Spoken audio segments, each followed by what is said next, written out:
আসসালামু আলাইকুম। আজকে বানাবো কাঁচা পেঁপে দিয়ে পেঁপের সেমাই। একটা পেঁপের অর্ধেক আমি ছিলে নিয়েছি। ছিলে এরপর পেঁপেগুলো আমি সবজি কুড়ুনি দিয়ে কুড়িয়ে নেব। এই সবজি কুড়ুনি দিয়ে ছোট ছোট করে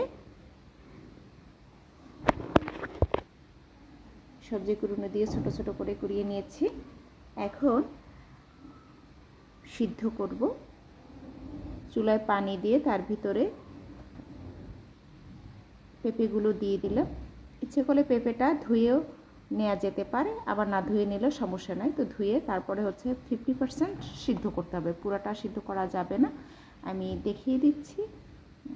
50% সিদ্ধ করে একটা স্টেইনারে নিয়ে ছেঁকে নিতে হবে। ছেঁকে পানিতে ছড়িয়ে এরপরে দুধের ভিতরে, এখানে আমি হাফ লিটার দুধের ভিতরে চিনি দিয়ে দিলাম এবং স্বাদ মতো চিনি দিতে হবে। যে যে যতটা চিনি পছন্দ করেন চিনি দিয়ে দিলাম স্বাদ মতো। এরপর নেড়ে চেড়ে মিক্স করে দিতে হবে। দুধের পরিমাণটা একটু ঘন করে নিলেই হবে। এরপরে আমি সিদ্ধ করা পেঁপের কুচিগুলো দিয়ে দিচ্ছি। এরপর একটু নেড়ে চেড়ে দিচ্ছি। এটা আমার উদ্ভাবিত পেঁপের সেমাই। অনেক টেস্ট, একদম ঘিয়ে ভাজা যেরকমের হয়, অনেক টেস্ট লাগে আমার কাছে। এরপরে দিয়ে দিচ্ছি দারুচিনি। এখানে এলাচও ব্যবহার করা যায়, দারুচিনি এলাচ।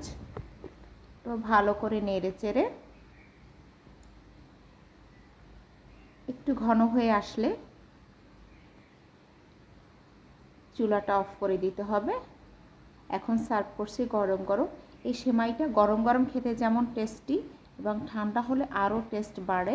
তো আপনারা ট্রাই করতে পারেন পেঁপের সেমাই। কাঁচা পেঁপে দিয়ে সেমাই খুব ইজি ওয়েতে বানানো যায়, খুবই টেস্টি। এখানে বিভিন্ন প্রকার বাদাম ব্যবহার করা যেতে পারে, কিশমিশ। সবাই ভালো থাকবেন। আসসালামু আলাইকুম।